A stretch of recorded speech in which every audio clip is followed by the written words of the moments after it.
जी अस्सलाम वालेकुम।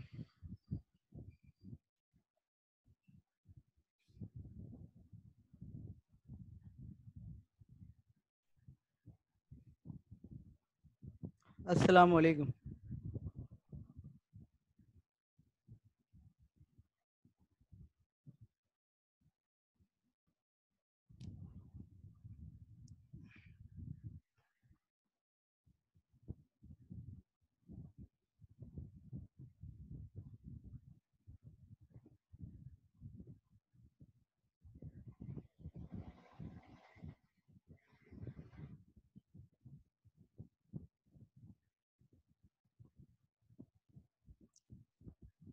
अच्छा, जो प्रॉब्लम आपको समझा दी थी बस उसके अब सॉल्यूशन पे आएंगे हम कि भाई किस तरीके से उसको ओवरकम किया जा सकता है। इट्स नॉट अबाउट कि उससे आंसर लाजमी आएगा, लेकिन इट्स अबाउट कि भाई उससे हम उस प्रॉब्लम को शायद ओवरकम कर सकें। तो बहुत आसान से मेथड है, वो हम डिस्कस कर लेंगे और उसके बाद जो है आपके मिड टर्म के हवाले से जो भी आपको पूछना है या जो भी ज़रूरी बात है वो हम आपसे कर लेंगे।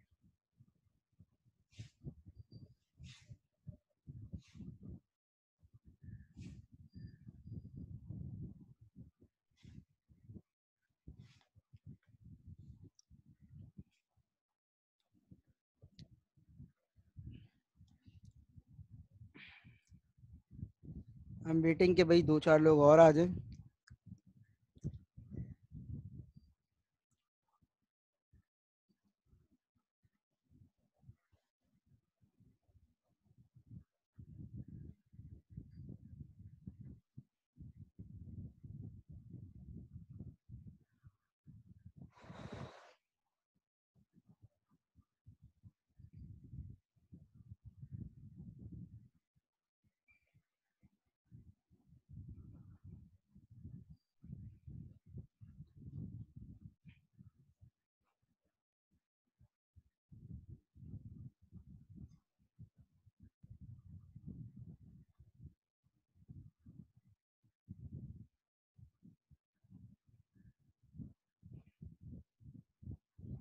जी आवाज़ आ रही है सबको?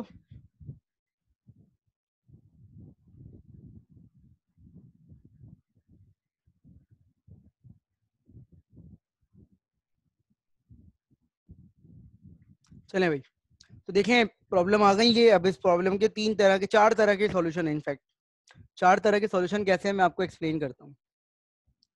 उसके लिए मुझे एक छोटी सी डायग्राम बनानी पड़ेगी।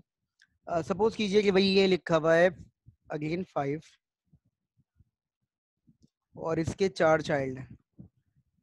अब आप लोगों ने साथ साथ पार्टिसिपेट करना है क्योंकि ये जो सॉल्यूशन हैं इसके वो देखें यहाँ लिखे हैं, बस ये इतना ही है।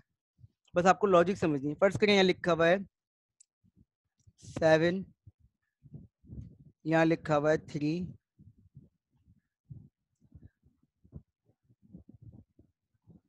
यहाँ लिखा हुआ है 10, 12 और यहाँ लिखा हुआ है 10। आप सबको आइडिया है, पता है कि बात कि अगर हिल क्लाइंबिंग यूज़ कर रहे होते तो वो क्या करता? अगर हिल क्लाइंबिंग यूज़ कर रहे होते तो वो क्या करता? हिल क्लाइंबिंग अगर यूज़ कर रहे होते तो सिंपल क्या करता? तो सिंपल कहता कि भाई आप इसमें से 10, 12, 3, 7 में से मैक्सिमम निकालो 12 और उसको 5 से कंपेयर कर लो।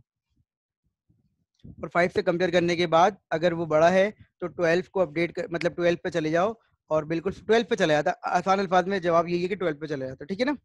अगर ये हिल क्लाइंबिंग होता, अगर ये हिल क्लाइंबिंग होता तो ये 12 पे चला जाता, ठीक है। और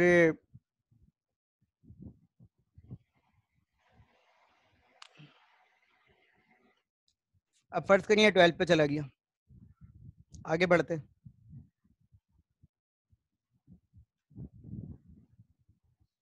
यहाँ पर इसको 3 चाइल्ड मिलते हैं। ये चला गया यहाँ पर, यहाँ मिल गया इसको 10, यहाँ मिल गया इसको 17, यहाँ मिल गया इसको 11, इनफैक्ट 13, यहाँ 13 मिल गया, यहाँ 17 मिल गया। हम सबको आइडिया है कि भाई इसकी पोजीशन मैटर नहीं करती, कहीं पर कोई भी चाइल्ड प्लेस हो अगर, तो वो अपनी वैल्यू के हिसाब से उसको एक्सप्लोर कर रहा है। अब वो 17 को चूज कर लिया, फर्स्ट करें 17 को चूज करता वो, यहाँ पर जो उसके 4 चाइल्ड, इसका एक चाइल्ड और इंक्लूड कर रहा हूं मैं, फर्स्ट करिए चाइल्ड है 14, यहाँ 17 को चूज किया। अब यहाँ जो इसको मिले वो मिले 3, मतलब लोकल मिनिमम हो गया 3, 6 एंड 11। सही, फंस गया। हाँ, मैक्सिमम के लिए काम कर रहे हैं, ठीक है। अब ये फंस गया, ये हो गया भाई, ये फंस गया, ये हिल क्लाइंबिंग फेल हो गया। अब ये जो सॉल्यूशन है ना इसके, ये क्या कहते हैं कि हिल क्लाइंबिंग में कुछ एनहांसमेंट कर लें, तो इन तरीकों को यूज करके इट माइट बी पॉसिबल कि आप उन चीजों को अवॉइड कर सकें। गारंटी नहीं है, गारंटी होती तो 100% सॉल्यूशन मिलता, गारंटी नहीं है, लेकिन इन चीजों को यूज करके इट माइट बी पॉसिबल कि आप उन चीजों को अवॉइड कर सकते हैं। तो सबसे पहले आते हैं स्टोकास्टिक हिल क्लाइंबिंग। अब स्टोकास्टिक हिल क्लाइंबिंग क्या कहता है, हिल क्लाइंबिंग और स्टोकास्टिक हिल क्लाइंबिंग दोनों को कंपेयर करते हुए चलेंगे इस एग्जाम्पल में। स्टोकास्टिक हिल क्लाइंबिंग क्या कहता है, हिल क्लाइंबिंग क्या कहता है कि आपने क्या करना था, 7, 3, 12, 10 में से सबसे मैक्सिमम को चूज करना था, 12 को, ऐसा ही है ना। ये कहता है स्टोकास्टिक हिल क्लाइंबिंग कि आपने मैक्सिमम को चूज नहीं करना, आपने बेस्ट में से रैंडमली किसी को भी चूज कर लेना है। मतलब 5 से बेस्ट कौन है, 5 से बेस्ट कौन है, 7, 10 और 12। 7, 10 और 12 में से मैक्सिमम एनीथिंग रैंडमली सिलेक्ट कर लो, any node, random selection among the uphill moves.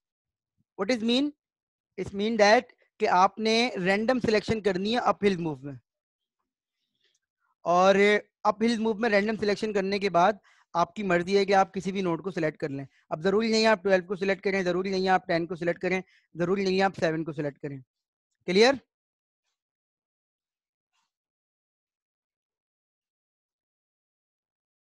Clear हो गई ये बात।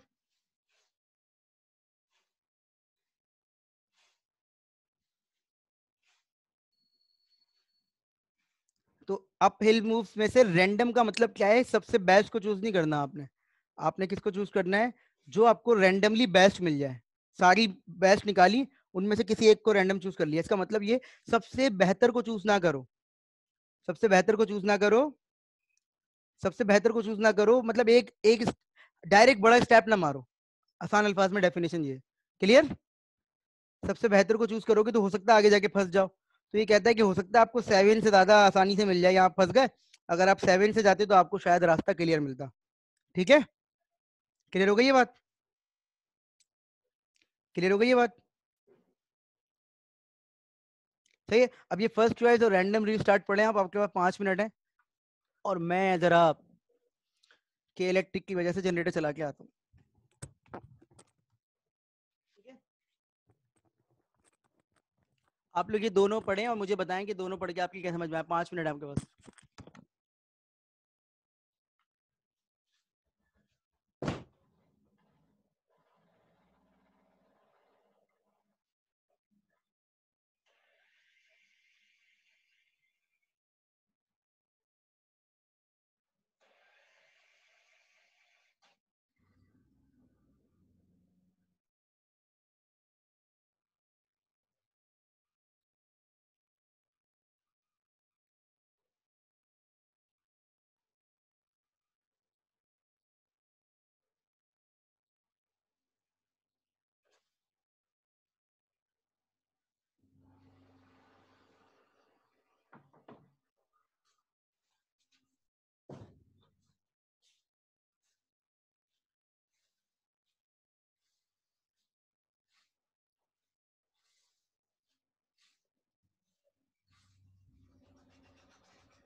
जी, कोई समझाएगा मुझे। देखें सुकून से देखें, फर्स्ट चॉइस में और रैंडम रीस्टार्ट में, या सिर्फ फर्स्ट चॉइस ही समझ लें आप लोग, रैंडम रीस्टार्ट अभी ना समझें, फर्स्ट चॉइस समझ लें कि मुझे बताएं कि फर्स्ट चॉइस में और स्टोकास्टिक में क्या फर्क है। मैंने डायग्राम आपके रेफरेंस के लिए इसी ये बना के रखी है कि आपको आसानी से समझ में आ जाए।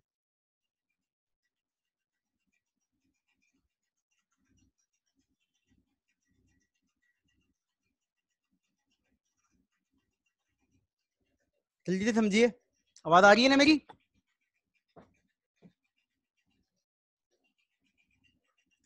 जी आवाज आ रही है? हाँ बस सही है। फर्स्ट चॉइस समझिए फिर मुझे बताइएगा। फर्स्ट चॉइस में उस वक्त तक चाइल्ड क्रिएट होंगे जब तक बेटर बनना मिल जाए। बिल्कुल सही बात है। तो अगर पहले वाली एग्जाम्पल देखें तो क्या जनरेट होगा?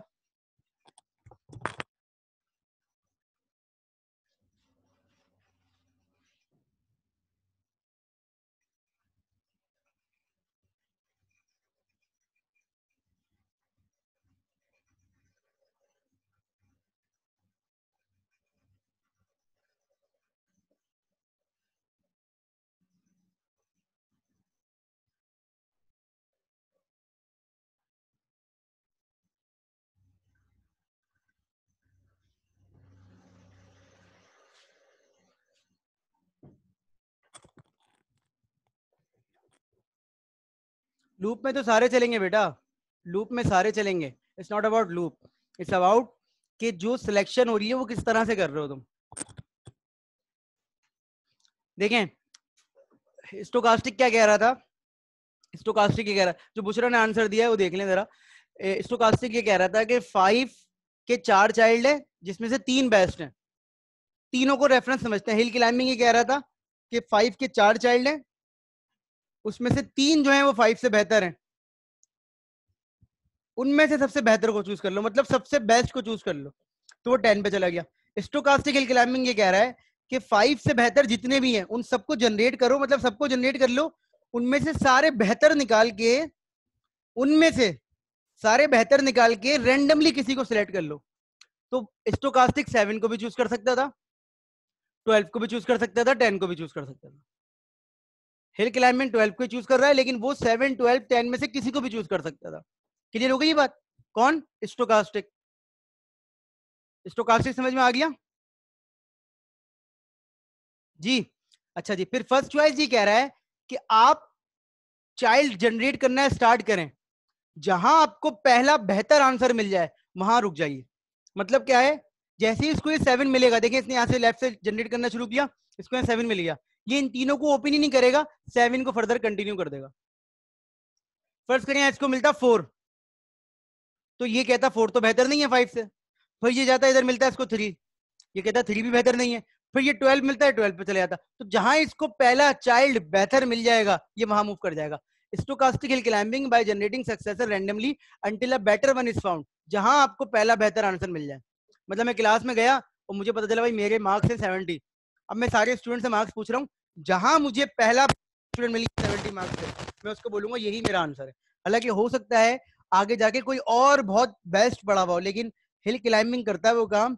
फर्स्ट चॉइस हिल क्लाइंबिंग क्या कहता है, बस रैंडम सिलेक्शन करो अमंग द सारी सक्सेसर में, जहां आपको पहला बेहतर आंसर मिल जाए वो उसको चूज कर लो। Is it clear?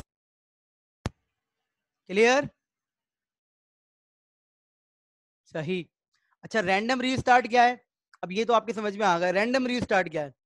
Random restart ये कहता है कि लोकल मैक्सिमम में फंसने से बचना है, लेकिन कैसे बचना है ये देखें।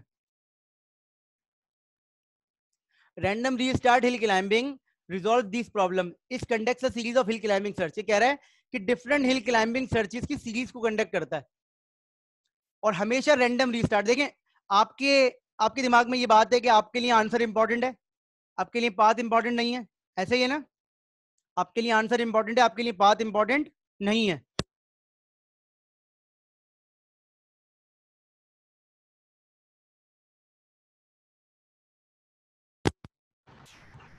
पाथ इंपॉर्टेंट है या नहीं है? इन प्रॉब्लम्स में आपके लिए पाथ इंपॉर्टेंट है या नहीं है? डेफिनेटली नहीं है, ऐसे ही है ना? तो बस कहीं आप फंस जाए, आप वापस जाइए कहीं से रैंडम रीस्टार्ट कर दें, कहीं से भी। अब it's not about initial state, कहीं से भी रैंडम रीस्टार्ट कर दें, तो एंड रिजल्ट इंपॉर्टेंट है यहाँ पर।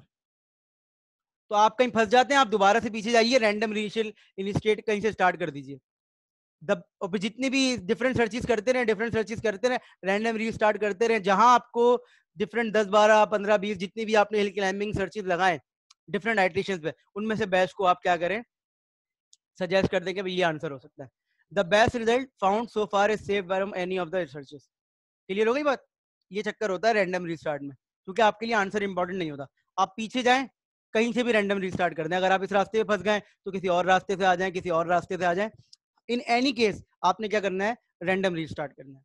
Is it clear?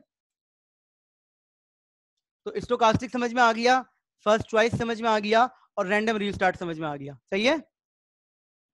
Stochastic, first choice and random restart. किसी इसमें कोई कंफ्यूजन है किसी को तो बता दीजिए। इसमें कोई कंफ्यूजन है तो बता दीजिए प्लीज।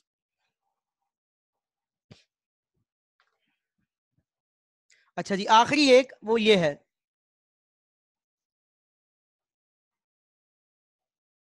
Simulated annealing. ये भी इसी का पार्ट है, मतलब उन तीन के बाद ये चौथा आता है, सिमुलेटेड एनीलिंग। वैसे तो ये प्योर केमिस्ट्री का, केमिस्ट्री की टर्म है, और इसमें थोड़ी सी फॉर्मूलाज भी है, लेकिन मैं फॉर्मूलाज की डिटेल में नहीं जा रहा। मैं जस्ट आपको इसका आइडिया देता हूँ। देखें, रैंडम रीस्टार्ट की एग्जांपल क्या है?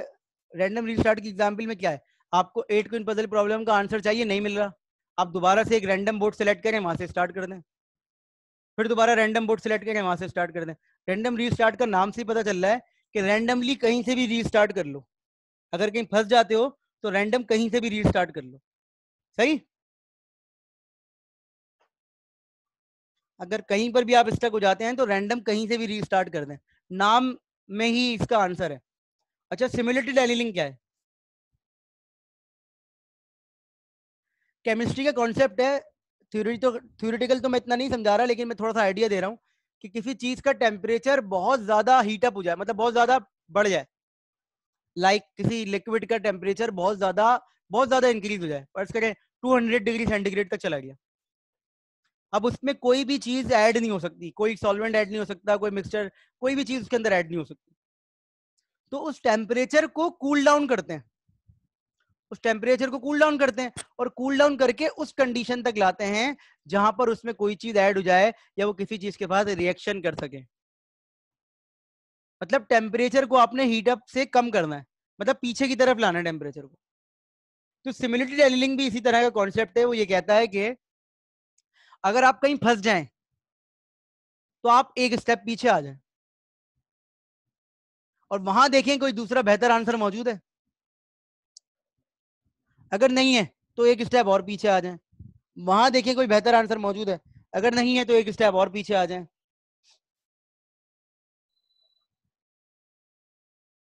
तो आपके ख्याल से ये पॉसिबल है फिर इसमें?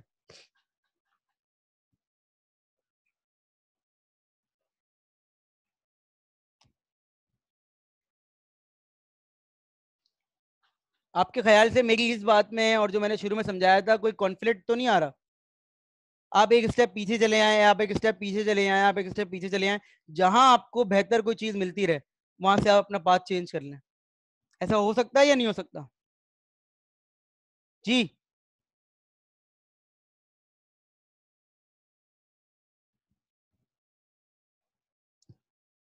जल्दी से बताइए।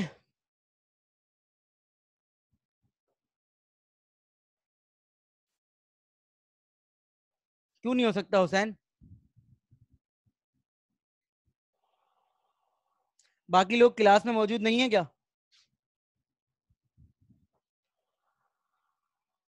हो सकता है रैंडम में, रैंडम में नहीं, सिमुलेटेड एनीलिंग है। ये कह रहे हैं कि मेमोरी स्टोर करनी पड़ेगी। इन्होंने बिल्कुल सही डायरेक्शन में सोचा है। ये कह रहे हैं कि तेरे सर इनके इनकी बात का मतलब समझा देता हूँ मैं आपको। प्राइवेट मैसेज कर रहे हैं सब लोग मुझे, पता नहीं क्यों। एवरीवन पे करें ताकि सब लोग पढ़ लिया करें, मैं पहले भी बता चुका हूँ। आप क्लास में पार्टिसिपेट कर रहे हैं, सोचे ना अगर ये फिजिकल क्लास हो रही होती तो आप मेरे कान में आके बताते क्या? कान में आके आप क्या बताते हैं? सर अटेंडेंस लगा दें, असाइनमेंट ले लें, लेट हो गया है, क्विज ले लें प्लीज, सर ये मसला हो गया था, पंचर हो गई थी बाइक, घर में ये मसला हो गया था, ये बताते हैं आप कान में।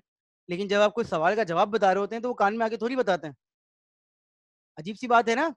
तो एवरीवन करें ताकि सब लोग सुने, सब लोग पढ़ें, सॉरी। पता नहीं कब।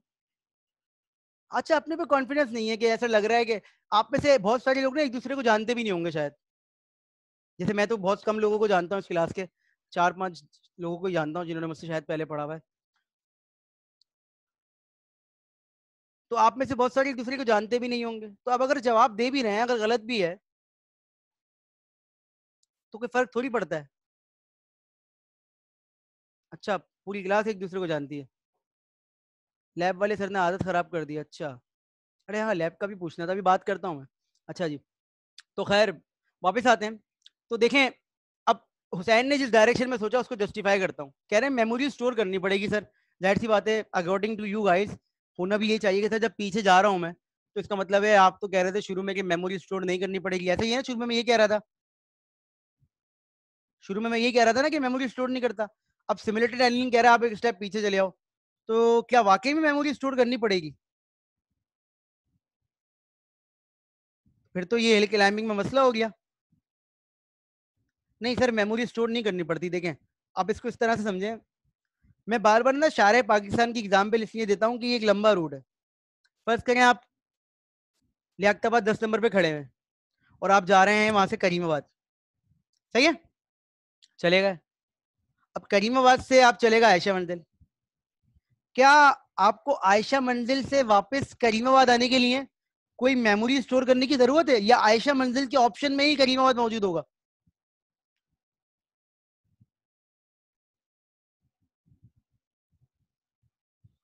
इधर देखिए, ये 5 है, ये लियाकताबाद 10 नंबर है। आपने यहाँ करीमाबाद चूज किया, 12 पे आ गए। क्या करीमाबाद के ऑप्शन में लियाकताबाद 10 नंबर नहीं होगा वापस? होगा ना? तो इसका मतलब है आप पूरी मेमोरी याद नहीं रख रहे, आप सिर्फ उसके ऑप्शंस की बात कर रहे हैं। तो जब आप यहाँ 6 पे खड़े में बेटा, फर्ज करें आप यहाँ फंस गए 17 पे, इधर देखिएगा, क्या 17 से वापस 12 पे जाने के लिए आपको कोई मेमोरी याद रखनी है, या 17 के ऑप्शन में 12 होगा?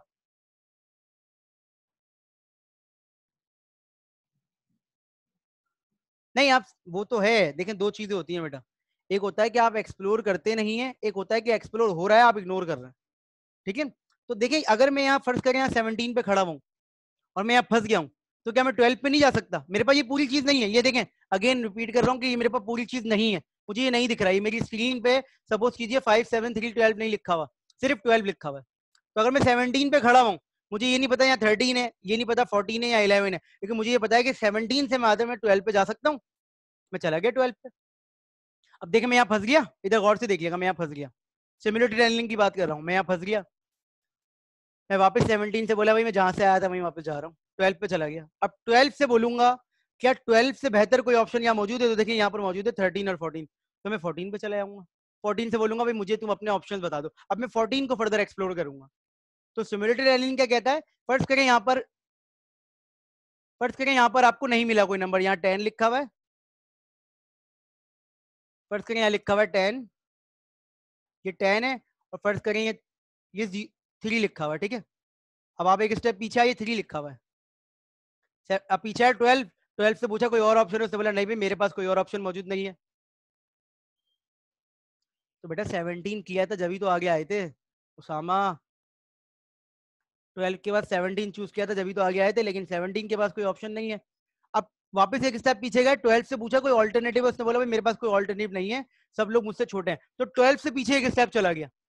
और अब 5 से पूछा कि भाई 12 वाले रास्ते में तो मैं फंस गया था, तो बताओ यहाँ पर कोई और ऑप्शन है? बोलेगा हाँ 7 और 10 है, तो मैं 10 को आगे चला जाऊंगा, 10 को एक्सप्लोर करूंगा। बात समझ में आ रही है? ये simulated annealing is all about कि आप डाउन हिल मूव करते हैं वापस।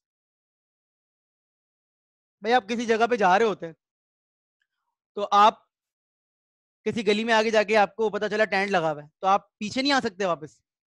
आपको क्या पूरा रास्ता याद रखने की जरूरत है कि आप कहाँ से आए थे? आप क्या करते हैं, गाड़ी रिवर्स लेते हैं और पीछे उस गली के बाद दूसरी गली में चले जाते हैं। इनिशियल स्टेट तक उस केस में जाएंगे बेटा। अरे यार बुशरा, बेटा मैंने आप लोगों को ये कहा था कि ये सपोज कीजिए कि कंप्लीट ट्री नहीं है, इसके पीछे भी ट्री मौजूद है, 5 के पीछे भी मौजूद है, ये इनिशियल स्टेट नहीं है। सही है? वापस आना पड़ता है ना सानिया।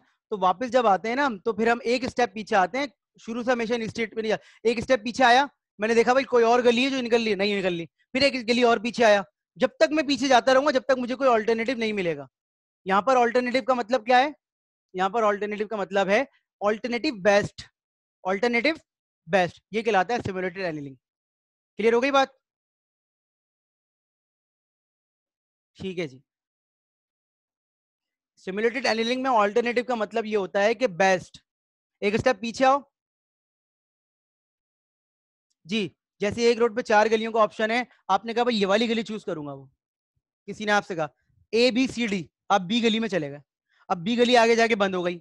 हिल क्लाइंबिंग में क्या हुआ, बी गली में आगे जाके लोकल मैक्सिमम आ गया, और आपने वापस आए जहां से फर्ज करें आपने जेड से चूज किया था, जेड वाली स्ट्रीट से आपको एबीसीडी मिली, आप उससे बी में चले गए। बी वाली स्ट्रीट आगे जाके ब्लॉक थी, मतलब लोकल मैक्सिमा था, वापस आया जेड पे। जेड से पूछा बताओ ए सी डी में जा सकता हूँ, जेड ने बोला नहीं, ए सी डी में आप नहीं जा सकते। तो जेड से पूछू, जेड के पीछे वाली गली में जाऊंगा जहां से मैं आया था। क्लियर? तो जब तक मैं पीछे जाता रहूंगा जब तक मुझे कोई बेहतर ऑप्शन नहीं मिलेगा। This is simulated annealing. Clear हो गई बात?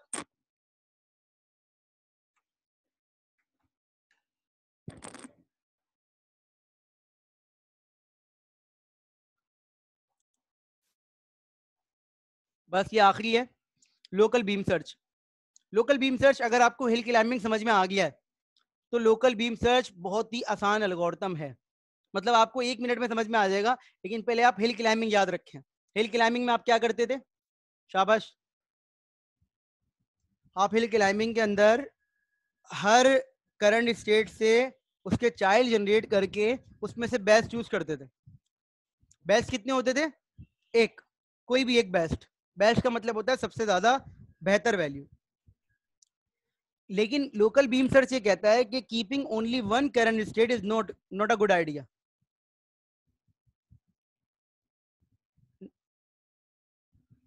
नहीं, सानिया रैंडमली चूज नहीं करते थे, सबसे बेस्ट को चूज करते थे। रैंडमली चूज करते थे स्टोकास्टिक के अंदर।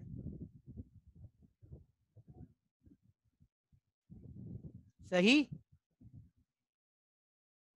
सही है। रैंडमली चूज करते थे स्टोकास्टिक के अंदर। प्योर हिल क्लाइंबिंग के अंदर क्या करते थे? सबसे बेस्ट को चूज करते थे आप।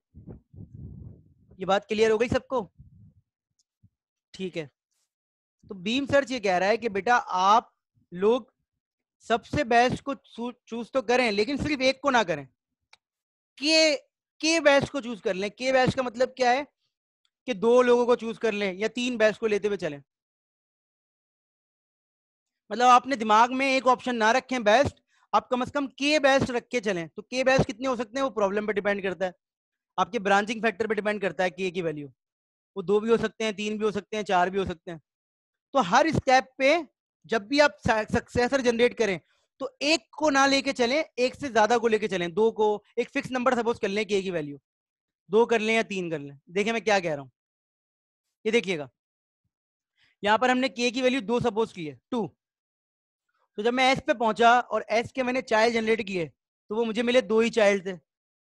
अब 2 ही चाइल्ड थे तो मैंने दोनों को चूज कर लिया। क्लियर हो गई ये बात? और दोनों को ओपन कर दिया।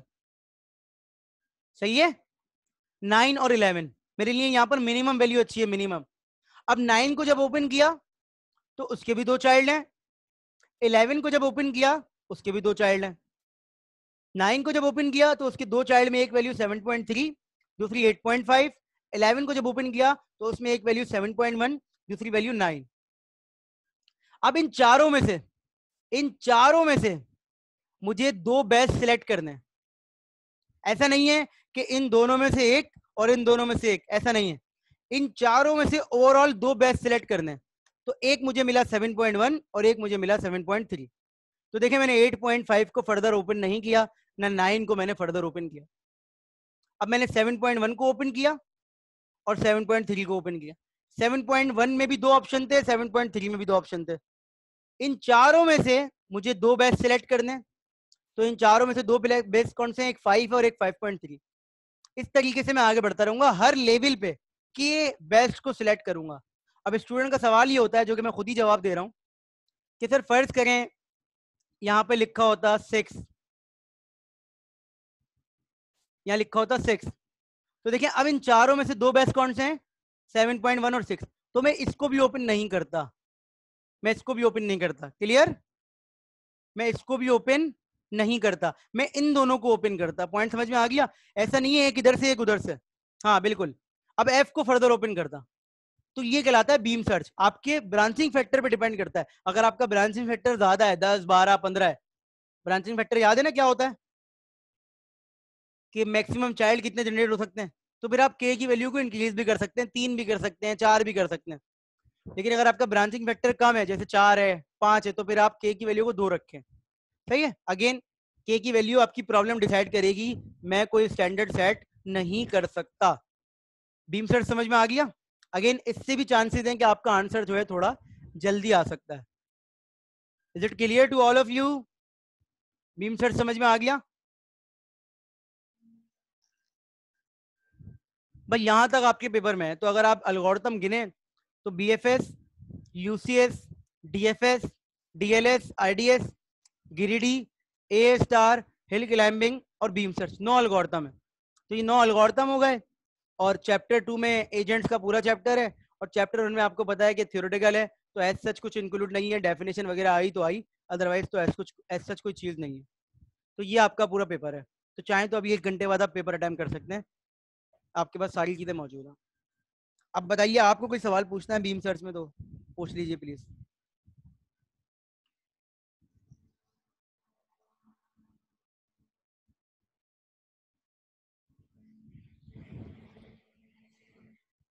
एनीथिंग, एनीथिंग, बीम सर्च या हिल क्लाइंबिंग से मुतालिक कोई भी चीज। फिर जब आप ये एंड कर देंगे तो मैं अटेंडेंस लूंगा, फिर आपसे मैं पेपर से मुतालिक बात कर लूंगा।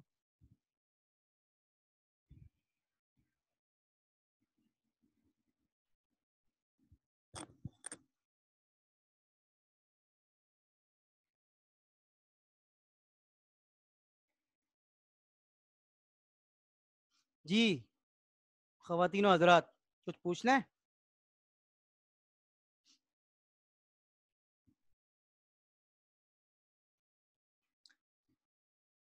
पेपर की बात तो मैं अभी करता हूँ इस मीटिंग के बाद। अच्छा, पेपर अगले हफ्ते होंगे इंशाल्लाह। सही है, जैसे मामलात हैं हो जाएंगे इंशाल्लाह। तो मैं जब पेपर आपका एंड हो जाएगा संडे, संडे को एंड होगा। अच्छा, मेरी ना, मैंने कुछ रिकॉर्डिंग अपलोड की हुई है ऑलरेडी पिछले सेमेस्टर की। तो मैं ये चाहता हूँ कि उसमें से जेनेटिक एल्गोरिथम की रिकॉर्डिंग आप लोग देख के आए। मुश्किल से 30-35 मिनट की रिकॉर्डिंग है, तो वो अगर आप देख के आ जाएंगे तो फिर हमें चीज़ें पहले से क्लियर हो जाया करेंगी। समझ रहे हैं आप मेरी बात? मैं अभी बुशरा आपकी बात का जवाब देता हूँ।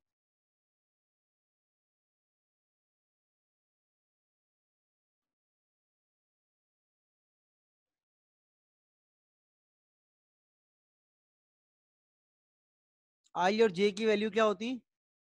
8 एंड 5.3 होती। मैं समझा नहीं।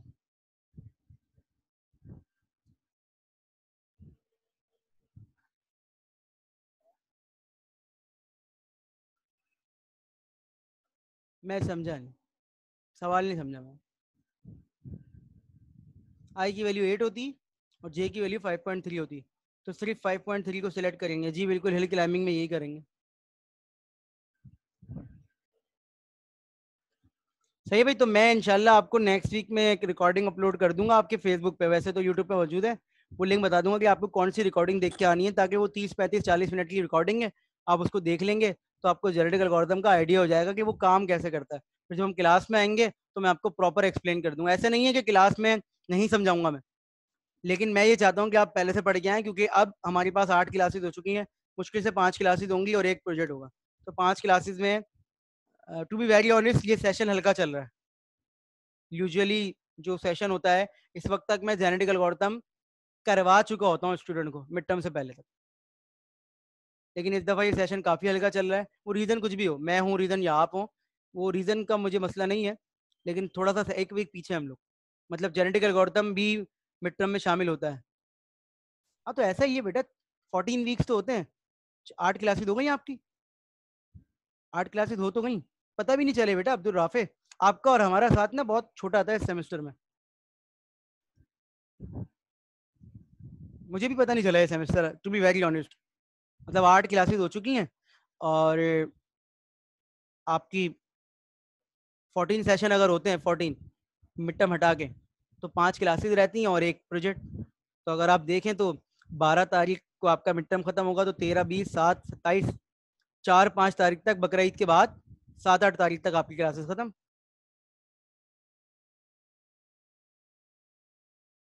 जी, नहीं नहीं, इंशाल्लाह हम लोग हैं यूनिवर्सिटी में साथ। FIB करेंगे ना आप लोग? यार प्रोजेक्ट वीक में क्लास क्यों होगी बेटा, सॉरी मिड टर्म वीक में क्लास क्यों होगी, टाइम टेबल नहीं देखा आपने?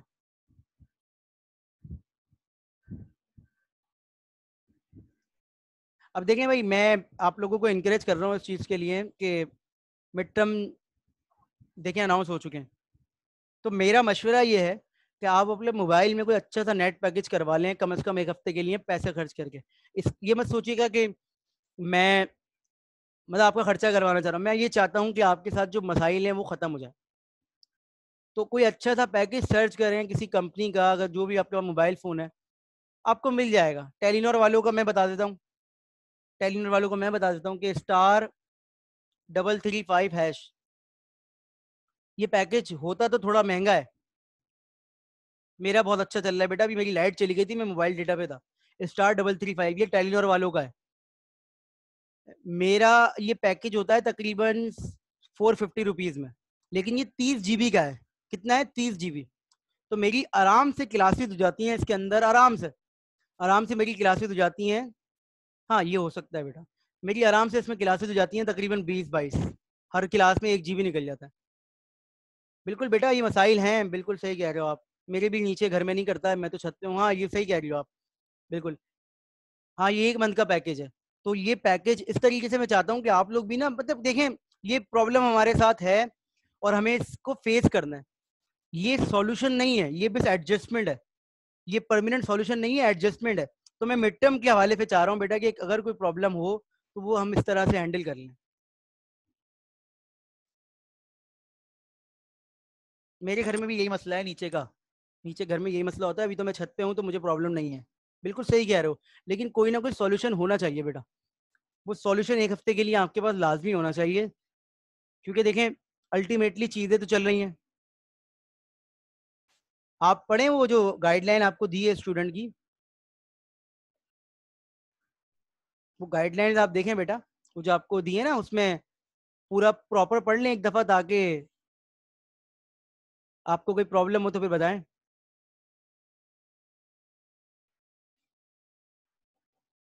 हाँ बेटा मसले हैं, लेकिन मसलों से निपटना है ना।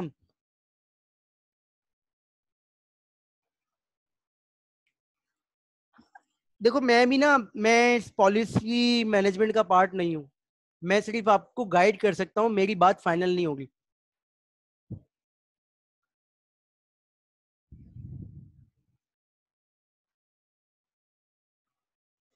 शाम तक इंतजार करें, कोई ना कोई फाइनल अनाउंसमेंट होगी इंशाल्लाह। ठीक है, शाम तक इंतजार करें।